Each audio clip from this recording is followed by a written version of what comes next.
Hi, welcome to Transforming Indian Family Court System. As part of our initiatives to initiate a conversation and dialogue about children of separated parents, we had conducted a survey, a pan-India survey of more than 500 parents and 60 legal professionals, the findings of which are extremely worrying. In fact, 9 out of 10 legal professionals believe that our family court system has failed our children. Now, we have a number of legal and mental health professionals to initiate a dialogue about these children and what kind of reforms will actually make a difference.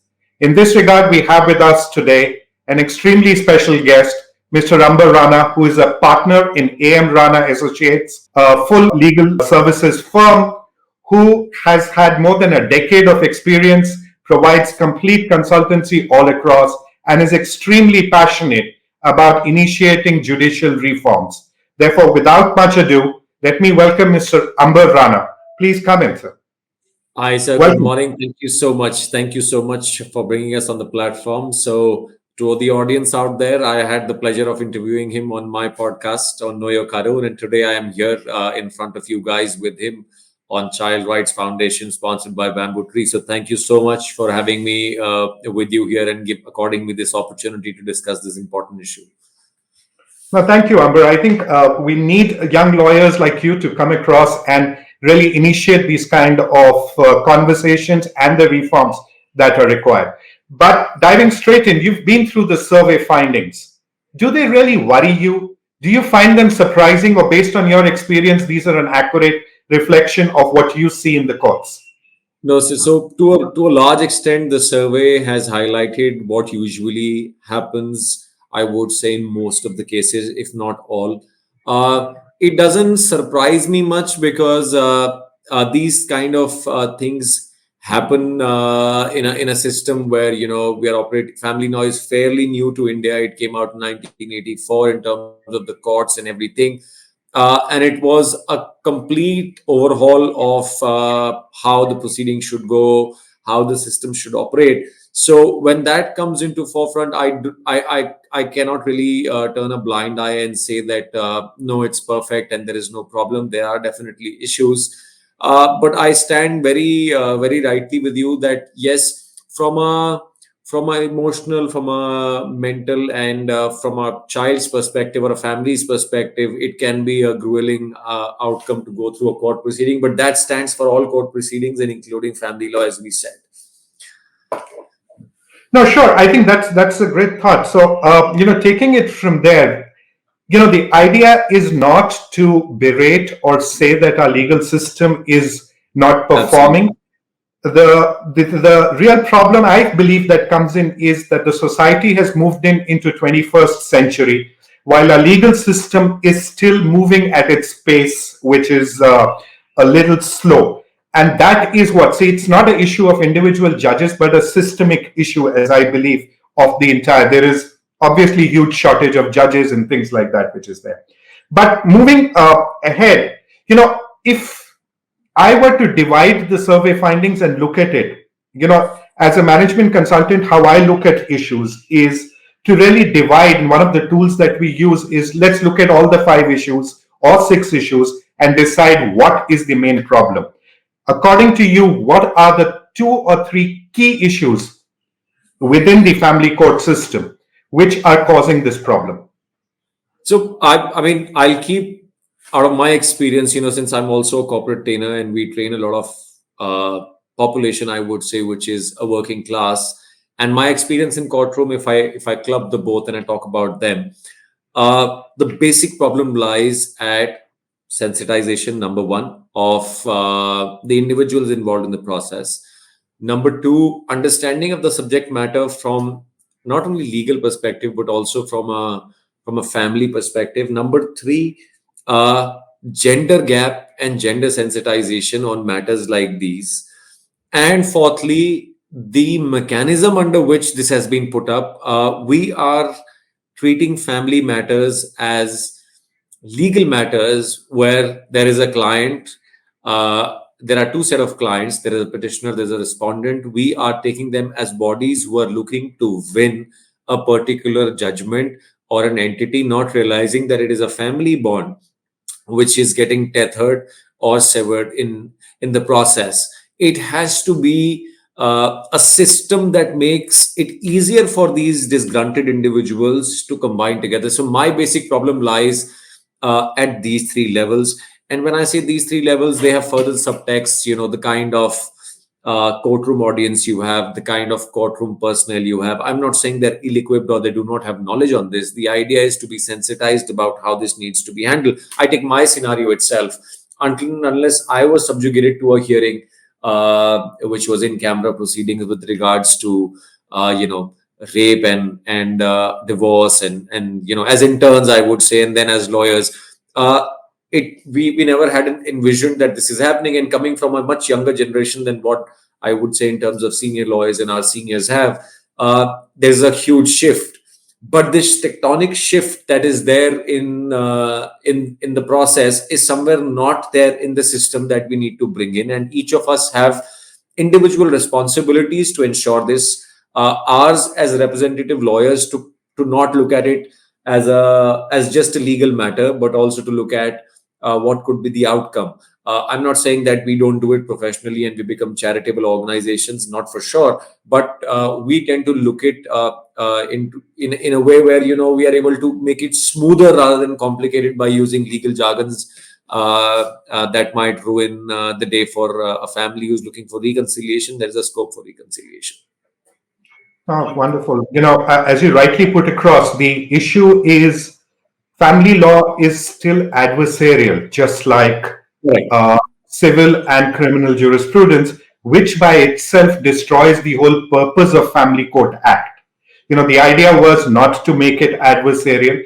In fact, a very senior advocate, in fact, Mr. R. Venkatramani, and me were having a conversation when he was drafting the 257th Law Commission report, and he said the basic infrastructure, the way the courts are looking, the way the judges dress up, having a podium. Why can't we have a round table in which people just sit across and do it? So I think those provisions are already there in the Section 12, Section 10, Section 14 of the Family Courts Act.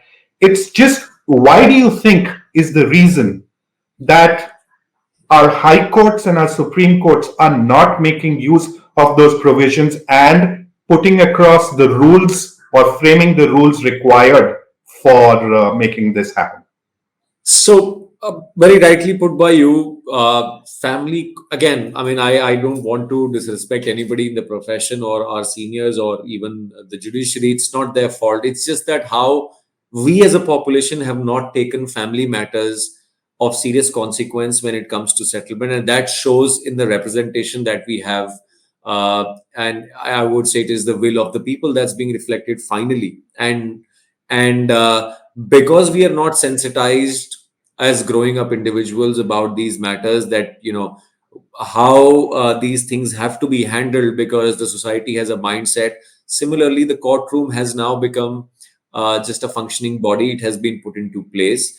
I might not have the experience of commenting on how this works, but I would like to state that nobody would want to be associated with a family law tribunal in a position of power, whether you're not out of choice, because as a judge, or as your lordships would say, they would not be interested in associated with a matter where they feel it's very minute, and the gravity of the situation is not considered very serious. It is considered to be a personal fight between two parties, where these values don't hold much of I think substance. Apart from that, the turnaround time, the enforcement mechanism under these courts, the family courts, there is a lot of delay.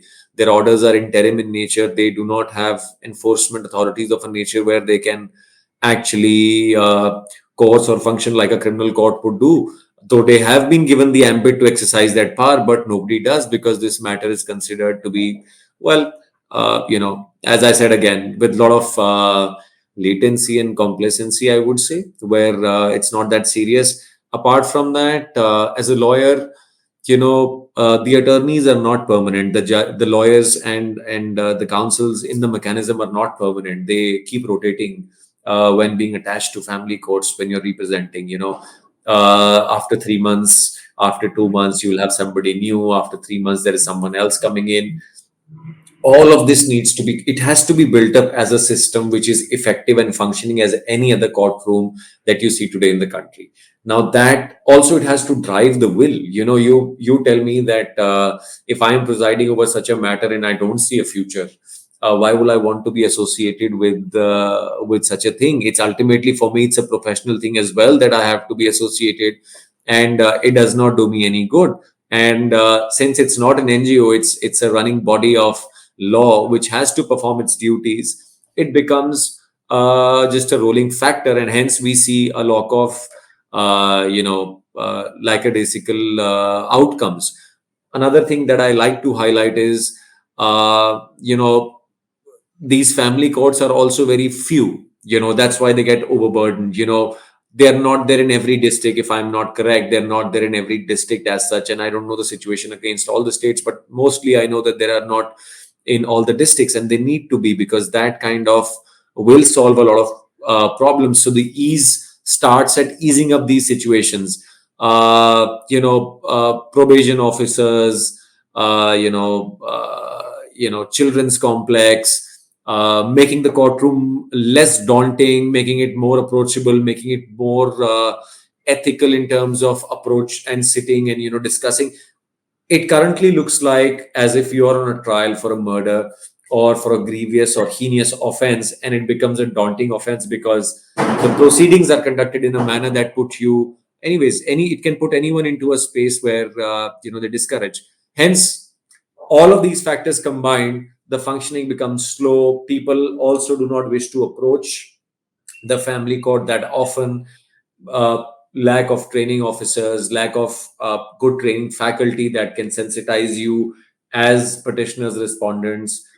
So many different variation of factors. It's just not that. When I talk about infrastructure again, as I said, it looks like a full courtroom drama when you enter there, and it just turns out to be something very different than what one would expect. And the important aspect is the child being left out in all of this, because for me, it is a matter as an attorney that I have to win. I will leave no stone unturned to make my client, and that's the professional obligation I have sworn to. But if it becomes a settlement body in a way that it is very open, very caring, very based to approach, the children can have a playpen kind of a thing. The children can have a very different kind, where they are not under constant fear that what is happening. Because asking a child after they walk into court whether you want to stay with mommy or daddy, uh, I mean, it can put any kid out of space. He or she is not capable to think at that age group to be able to take a decision, and put in an environment where they're under stress, they might just bounce back. I'm saying it literally cannot happen that, we can control everything, but there could be steps that make it easier for people to cope with, rather than making it a judicial proceeding per se.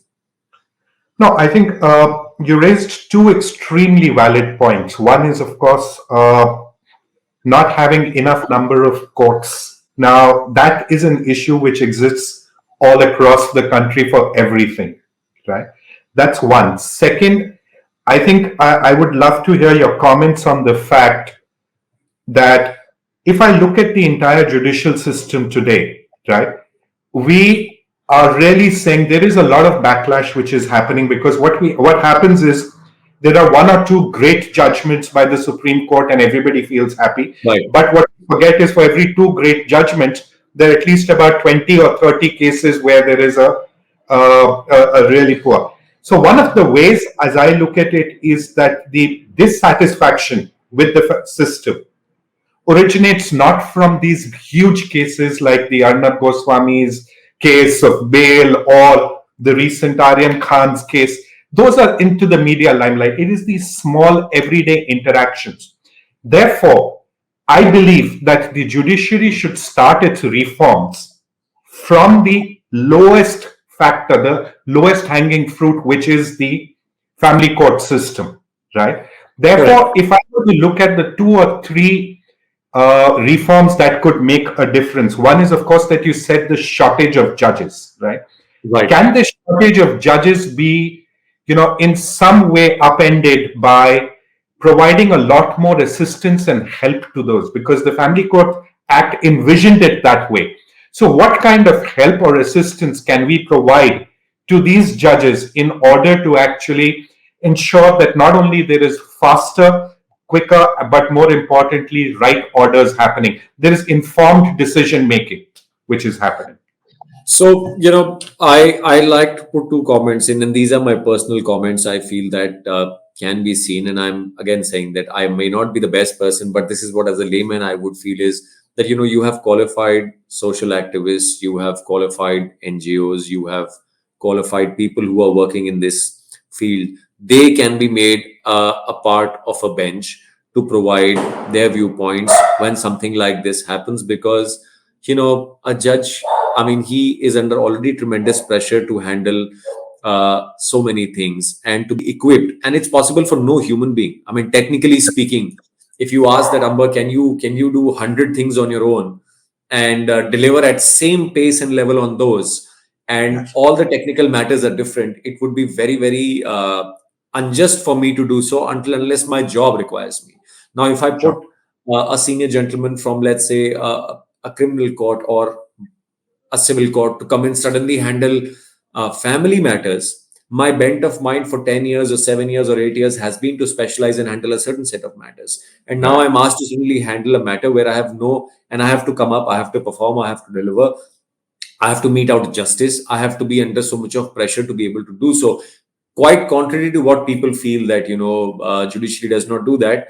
A judge actually has to think over it overnight, days, matters, and hours, and then think of what to do. Now, to ease that process is what I say, that you have qualified psychologists, doctors, social activists, NGOs who can be, and forget even so-called NGOs, I say individuals who can provide their earnest view on a non-partisan way when it comes to a matter like this. Now, why I say so, the technical know-how needed to handle such a matter is more with a person who's been living in this environment, right? Correct, very rightly said. We let the army do the fighting for us, we let the police do the policing for us. So when a Correct. matter like this, we need experts who can add their value.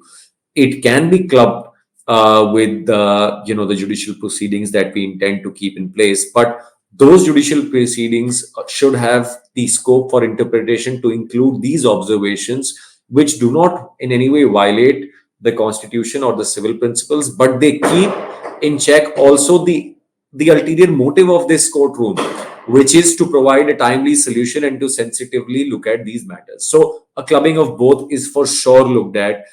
In fact, I would say interns or court clerks who are social activists can be trained in court matters and be included to provide their inputs to the judges and lawyers as well. They rightly fit the bill. That's one of the things that I have. The other thing is simple procedures. The best way to go about in a matter like this, where two harrowed parties are approaching to settle something, there has to be a very simple way of operating. Our courtroom systems definitely are equipped with the latest of technology, with virtual hearings happening, everything. But when it comes to a civil procedure code, the parties get harrowed not knowing what the lawyer is doing, how he's doing, what is the procedure being followed. But in that case, when it comes to a family matter, it should be that you have a friendly face sitting right across who can soothe you and say that, hey, you come into the right hands, we are here to help you, and we empathize with your situation, and what is going to happen as per law is separate, but during the course of proceedings we will take everything into consideration. So that is another suggestion I have. Third is the complete overhaul of the mechanism that is functioning. Again, as I reiterated again, by overhaul I mean, number one, simple procedures, more effective courtrooms by lessening the burden. How can that happen? There could be regional mechanisms in place. By regional, I mean before you even reach the district, at your Zilla level, as I said, district Zilla being the same as at that level, you can have immediate first responders who can be reached out to, and these could be non-judicial bodies that first reconcile and settle the matter. And that could be someone like yourself, who could be appointed by court to initially involve in such a situation. And then if the matter escalates, it goes further and reaches there. Another important change is that the court be given new kind of emphasizing, or I would say structuring powers. By powers, I mean they should have the right to restrict, implement coercive measures as well if one of the parties is not behaving or acting in line with whatever they are saying. Right now, that does not happen. The Right. term of attorneys and lawyers be fixed in such matters. Another reason why today you've briefed me, I've come, I've empathized with you for 1 year, and tomorrow I'm not there. You have to start scratch with the story, and I will take it just as another legal matter to solve it.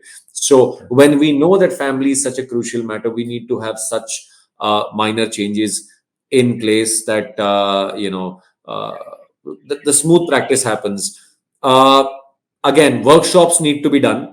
That's another important part, that there need to be important workshops. Maybe, there is paucity of time in the judicial system, but if 1 hour can be spared somewhere during a month's time or bi-weekly, where we are able to conduct workshops to sensitize the court staff on how to handle this situation, it does not include judge per se, it includes everybody in the courtroom. And this should happen over a period of a year, I would say. uh, and that can start building up a very empathetic, or I would say a different kind of a mindset when it comes to this. Probationer officers need to be trained. I spoke about gender sensitization as part of the whole. When I would say we compare different jurisdictions, let's say if we compare the western jurisdiction of sub economy to this part, it is that a part of the population has elevated to a level mentally in their mind that they're able to handle this and accept what is happening. Now that kind of workshop also is, workshops which can lead to that are also needed with the audience or the parties that are involved. You need to have workshops for both the parties, the petitioner, the respondent, and the kid, where they are counseled. There are workshops to calm them down, put their anxiety at ease, sort of helplessness does not occur. And I would say the most important part is that it has to be a gender neutral environment in which one enters. That is the foundation of a family court, Yes. where equality in gender, understanding both the genders, understanding the position. One has to have that kind of a mindset. And current court systems are lacking gender sensitivity, I would say. We need equal representation of the gender. Going a little off topic, I can tell you, in so many matters of cruelty, which is section 498A of IPC, I don't know how many men have gone behind bars, and how many women have been denied the rightful right for maintenance for cruelty. And the huge disparity being that we do not have enough gender sensitized staff to be able to help. See, a judge is like a prime minister, I would say, if I'm using the If I may common. just ask you to clarify there, by here, gender sensitization, you actually mean, do you see a certain amount of what I call as Yes, reverse gender yes, discrimination?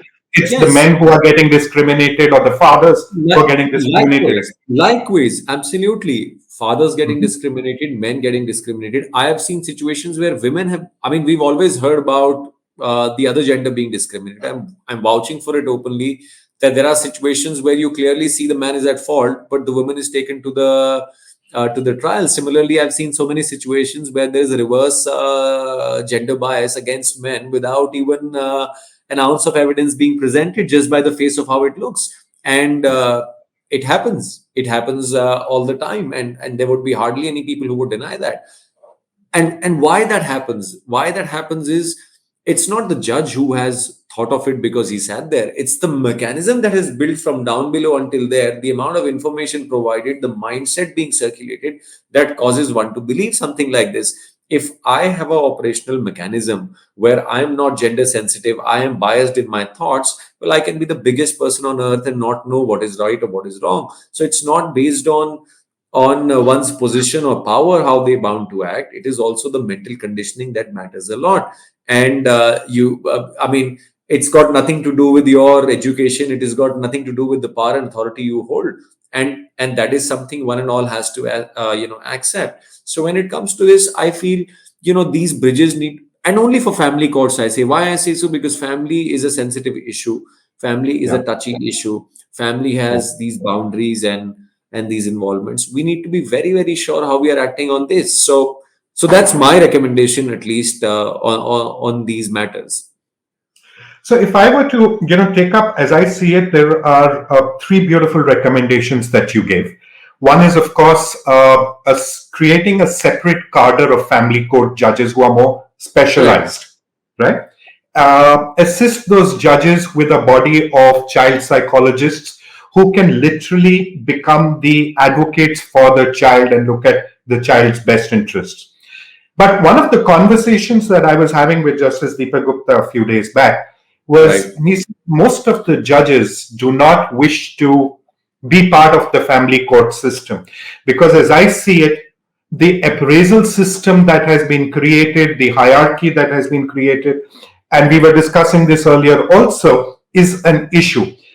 Behavioral economics tells us very simply that people will only do what assists or furthers their career.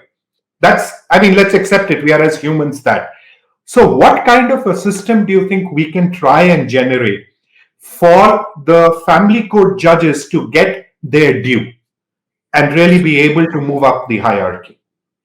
As far as this is concerned, I think you'll have to dwell deeper into than only just the system. Then it'll require a complete overhaul, because uh, professional discrimination on being associated with a type of practice that needs to be withered out from the system. And if I'm working today as a lawyer, it is for my advancement for sure, and I will look at incentives. And it's as simple as it goes to any other field of occupation or practice in this country. If it whether be it a corporate, be it a farmer, be it a vendor, be it a lawyer, everybody needs to see light at the end of the day, and that is why we are working to make that buck count. Now, professions which are, again, I'll name parallel professions where you don't have financial security, people do not want to join them, because ultimately that is what matters. Now here, for advancement, I believe that this particular, the family law or family court structure should be considered parallel, and it should be incentivized by making that at least judges who have done quite a few years, or individuals who've been involved for quite a few years with this system, shall have the same parity in terms of proceeding next, because these matters need to be given that kind of a structure, base, and importance, that family law matters are equally important and important to society and the legal justice system as any other matter you have presided upon. That kind of a judicial reform where parity is given to this platform should be considered. It's I mean, I've seen in states, in different types of modus operandi for state bodies, that some are considered to be just not important at all, and some are considered to be just almighty, because we have been promoting only those bodies. If I would compare somebody in the forest revenue department with somebody in the civil revenue department, there's a huge difference in how their powers exist and how they function, because their roles are defined, and one role is considered important. Similarly, when it comes to something like this, I feel there's a huge discrimination. I mean, look at us as lawyers. Somebody with 10 years of experiencing practicing civil law, people might just feel okay, but someone who's practicing 10 years of criminal law or international law, they might have a different standing. It's just about which profession is in demand and how it works. But in a system like this, where there is a structure you have obligation to deliver by the statute or by constitution, I think there has to be parity maintained, where incentivization, again, I said that anybody entering the court, anybody presiding over court, working with family court, should be considered parallel and equal to their counterparts when it comes to execution and delivery. Uh, I would not say that you monetize it or you would provide additional benefits, but you be considered same at the time of promotions, or you might have post-retirement additional duties where you might be given higher positions to handle such matter. You could be made in charge of the whole system of family courts, where you would have the right to preside over them and function under them. And being, again, it's tightly knit, right? You give such powers to family courts that are parallel with a civil or a criminal court in terms of operations, and bounding them with the same. Whether it is Section 128 of the CRPC that talks about how the orders need to be implemented in the sense that the power, the structure, distress warrant being issued, and to execute the order then and there. When you make it more equipped, more powerful, even the person who's, see, right now, if I'm with tied hands, sitting at a position where I know nothing's going to happen, I would not want to be involved in it very deeply. But if I also have the powers to extend my position to a way where I can take decisions and help maybe the courtroom in expediting the process, for sure. So that's something how we can incentivize it. Also on a rotation basis, see, as I said, the attorneys need to be fixed, but the judges, when it comes to them, there has to be a rotation policy to offload them about it, sensitization, incentives to have breaks, incentives to have same power as that of their counterparts, incentives to be considered during promotion or in their cadres, that they are at equal position. And there are wonderful judges. No judge, I would say, judges are not bad. It's just that when you have the cream, and I would say when you have the best of judges who are there, they would want to go at a lucrative profession, right? It stands for any profession. It's just not about judiciary. It goes for any profession. Everybody would want to look at a more lucrative position than anywhere else. When it comes to a situation like this, you need to make it more incentivized. You need to make it look more career oriented for the good or the creamy layer to come in and provide and impart their knowledge and use their technical know-how. That's for sure. And that is why when you build up quality in any department you're working in. So that's my viewpoint on this. No, great thoughts. I think, one of the things that we look at it, maybe I'm using the word on a slightly lighter note, which is what we call as a hazard pay. Absolutely. Family courts are extremely emotionally very, very charged places, right? And the judges need, like you said, there is always this issue about burnout if you're there in the family courts for too long. Absolutely. Absolutely. But moving on, so one of my last things would be that one of the places where we think, like you've throughout, if I were to see the last half an hour discussion, throughout mentioned, and very rightly so, about need for sensitization, need for training, need for giving these judges assistance and things like that. The role of the judicial academies, the training academies, they have such beautiful infrastructure because I've gone and trained there. I know those places, right? Unfortunately, they do not have a permanent faculty for training the judges. They do not have a very permanent system. The judicial academies in India, I think, are just still struggling to find their own role and being able to, so how can we actually strengthen the judicial academies? Because if we are able to strengthen them, it's then that we'll get better judges, sensitized judges, and things like that. So, in my opinion, I'll start with the law colleges rather than anywhere else. When I was in my law college, I'll start from there. When I was in my law college, there was a lot of activity around human rights. There was a lot of activity around social conditioning, etc. But there also we have chosen to, some people choose to involve themselves in that. Some people choose to just get into hardcore practice at that school level, and at that formation level. We need to have sensitization as a part of curriculum. See, if it builds up as a practice for over a period of 10 to 12 years, then as a qualified professional, if it is imparted to you, it is felt important.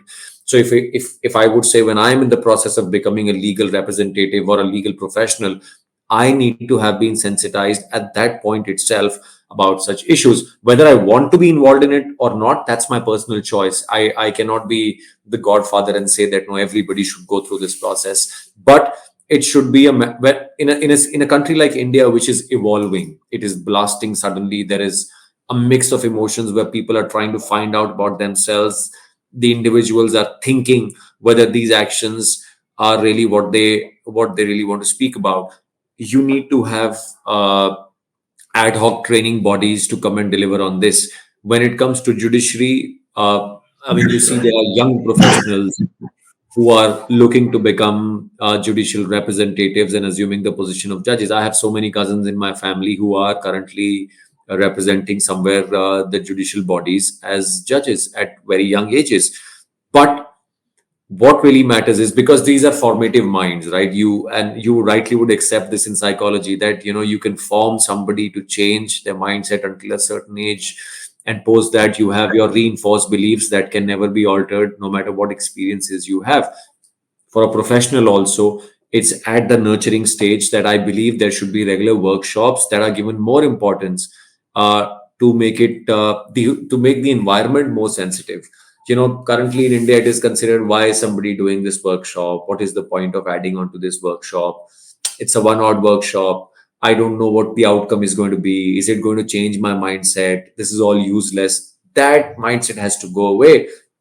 So when professionals are taught in Judicial Academy, I'm sure they're all intelligent people who've cleared that level of examination. They also need positive reinforcement in terms of qualified professionals coming and delivering talks, in terms of mock courtroom dramas with family law oriented situations being kept, where sensitivity of the issue is greater than that of law being considered in place. Uh, I can The law is equal for all. It treats everybody equally in the law. The intricacy of law is something that I'm sure they all are very well equipped to deal with. But when it comes to an emotional quotient, or an emotional trauma in a courtroom, you need to be equipped to deal with that. And how do you deal with that? What are the parameters you must keep in check? It's an add-on skill that any of these wonderful people who join the judiciary will have the opportunity to do with. I mean, I mean, I'll give an example. I was part of Zakir Hussain College before I joined a law college, and I was studying psychology initially for 6 months, and it completely changed my mindset towards how criminal law and psychology played part, and how it's so interlinked to help me cope up with certain situations where I might find a behavior disorder rather than a criminal at place. So, stuff like this, it will really enhance and increase the impetus of one's judgment at the formative years to understand what a family courtroom drama might envisage. So, gender sensitization workshops, equality workshops, diversity inclusion workshops, they should be held consistently, even at the judicial academies. I would reiterate, to tell people, and because it's the young generation, you just have to know a little and find out this, because these guys, the generation Z or our generation, already knows about these things. We've read about it, we try to associate with it. uh, I mean, I can tell you so many brands that associate themselves with social issues, and people want to go and buy from them because they feel a part of them associates. From a professional point of view, if this is inculcated at the judicial level as part of a curriculum, that you definitely know about the law for sure, but how sensitive this matter is and what should be looked at, given the statistics you've shared with me, I'm shocked, and all of this will really help in solving their dilemma as well. Because see, at 25, 26, or 28, when they're in the judicial academy, they are starting their career, they will not get a family law or a family court initially. I mean, that's my limited experience that says. But after 10 years, when they are there, they might have just forgotten what has happened in their formative years.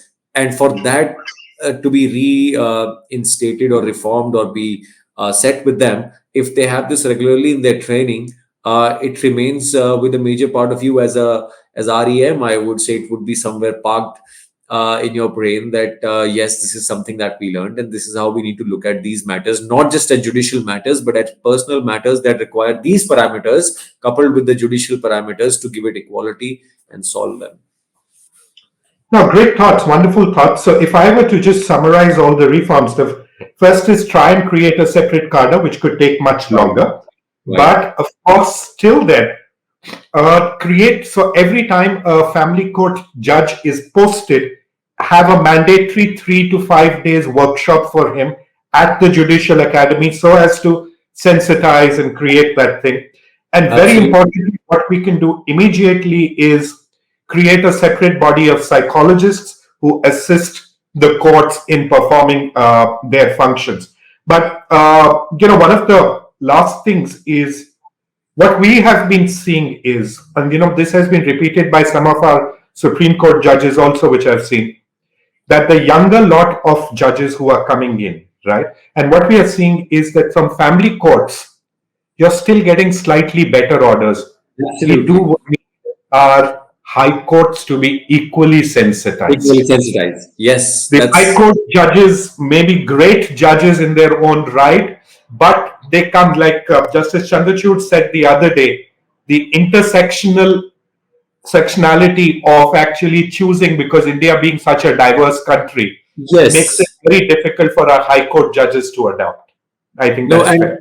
and rightly, I'll tell you, a country that is running on diversified cultures and not governed by a uniform civil code, and you have to respect each individual's traditions, cultures, while keeping the law in place and also deciding what happens. It's very difficult for a person who's at the level of high court to suddenly just have a paradigm shift in the mindset and be equivalent to that of a millennial who's just joined in and has a very different outset mindset to decide on such matters. In fact, the panel of psychologists, the panel of doctors, the panel of clinical psychologists, child psychologists, NGOs, more than NGOs, individuals who are willing to contribute. Jury duty needs to be introduced in family courts where you need to come and sit through. It's the best way to solve a matter in a family court, at least. I would not say in a civil or a criminal court, but jury duty does a duty. It also bounds the society that they might have to have a role in deciding how this should operate. And that can also add, you can have people from different professions sitting in, and especially psychology, as I would say, representing and saying that whether the arguments are balanced or not. So I completely stand with you on this. No, wonderful. And I think just to add, the last word would be to say, I think somewhere Supreme Court needs to play its role of Bhisham Patama here Absolutely. and Absolutely. be actually more, aware of the facts and create guidelines, create protocols, and do that job rather than actually, let me be a little harsh and rude, and wasting their time in doing matters which should have actually been ended at High Court. Far too much time of Supreme Court is wasted in very mundane matters at the end of the day. No, Yeah. and I would like to again state towards the end that each of the individuals who are involved in this courtroom, when it comes to family courts, it's my earnest request for you that you also need to do your bit by sensitizing yourself to such situations when appearing for such matters, so that you also need to maintain your calm and understand where this is going. It is for the sake of everybody there. So kindly do that. And yes, Supreme Court needs to take an initiative. The directive bodies need to take an initiative. And collectively, we can, I think, work towards this by just becoming a team to understand such a situation rather more than anything else. Thank you so much, Amber. Those were wonderful words, and we really appreciate you coming over and being part of this platform and sharing, I think, very, very mature thoughts around this. And thank you so much for being here. Thank you, sir. Thank you so much for having me here, and I completely look forward to be, assistance to you in any way we can be, and always happy to work on such ventures where we try to bring in the new India, as I would say. Thank you so much. Thank you. Pleasure. Thank you very much.